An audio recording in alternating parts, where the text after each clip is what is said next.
Bagong kalaban ni Claire Castro. Yan na ngayon ang bago niyang title. Professor Maluti Kia is in the house, political analyst, pollster, and columnist. Ayan, hello. Hello. Is that a badge of honor that you are now the nemesis of the presidential information officer? Hindi naman.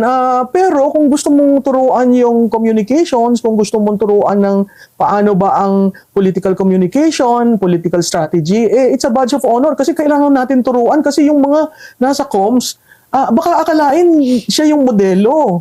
'Di ba? Mahirap naman kung hindi tama dun sa basic na lang eh. Napakahirap. Kasi kapag si Yusek Claire naman ang nagsasalita on her own, maganda, very impressive. Pero ano ba nangyari sa inyong dalawa? May nakatapat siya na may impormasyon na hindi siya handa? Oo, parang hindi naman dapat kami magkasabay. Hiningi naman ang permiso ko kung willing daw ako. Kasi siya yung unang guest. Hiningi ako ng permiso, okay ba magsama kayo? Sabi ko sa akin, okay, ewan ko sa kanya. So, siguro pumayag. Kaya ganun yung pagkalatag nung TV show na yon. Hindi niya siguro alam na ako yon. Napag-usapan ng Ghost Projects. Oo. Di ba? At hindi niya rin alam na ididiin ko.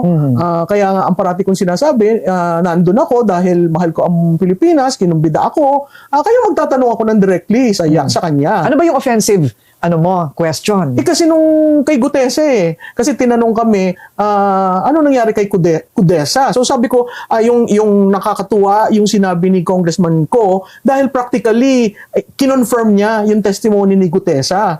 Tapos tinanong sa akin, alam niyo ba kung nasan si Gutesa? Ang sagot ko, baka gusto niyo itanong kay Yusek yun. Bakit ko sinabi yun? Kasi when you're the spokes of government, you represent government, right? You represent the office of the president. You represent the state. So kaya ko siya binigay. Sa amin naman, wala doon sa gobyerno. She was offended by that. So, kaya doon nagsimula na, sandali lang, ba't ka ma-offend? Ikaw, representative ka ng estado dito. Pwede namang sagutin. Pwede sagutin na directly, di ba? Directly, yes. Tapos sabi niya, mali nga yung grammar na sinabi, pero hindi ko na rin pinansin. Tapos binalikan ko uli na, why don't you say it in a nice way? So you don't insult the public listening to you. Hindi ba pag spokes ka, malumanay ka? So, communications 101 kayo, right then and there. Oo. Tapos sabi ko, paano maiintindihan ng taong bayan kung gigil ang spokes?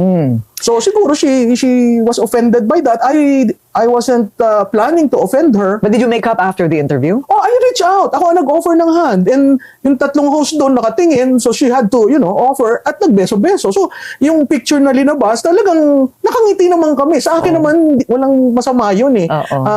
Sa isang demokrasya, pag nagtapunan kayo ng mga posisyon, sa dulo, dapat iniiwan mo na yun. But in your assessment, she was not prepared to answer, especially about not only Gutesa, but the facts and figures about the Ghost Project. Yes. So I was so surprised. Di ba, if you're the spokes or whatever her name is, I usually call her the official barker. Okay. Right? So, if hindi mo maalala ang pangalan niya, grabe ka hindi naman. Hindi talaga. Oo. Claire Castro. Kaya BFF ako ng BFF. In fact, during the interview, sinabi ko, yung BFF ko.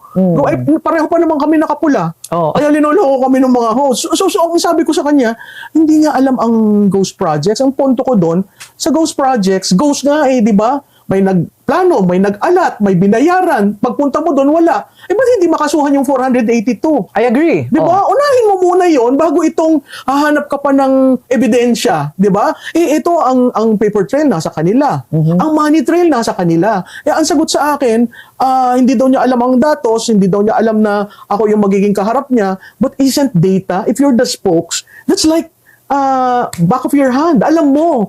Kasi anytime, somebody will ask you. Right. But she makes a distinction that she is not the spokesperson. Ayaw daw ni Presidente ng spokesperson. Ay, nakakahiya naman ko rin kung ang spokes mo ay ganun. Well, she calls herself the Presidential Information Officer or Communications Director. Di ba? Pag information officer ka, data is like your lifeline.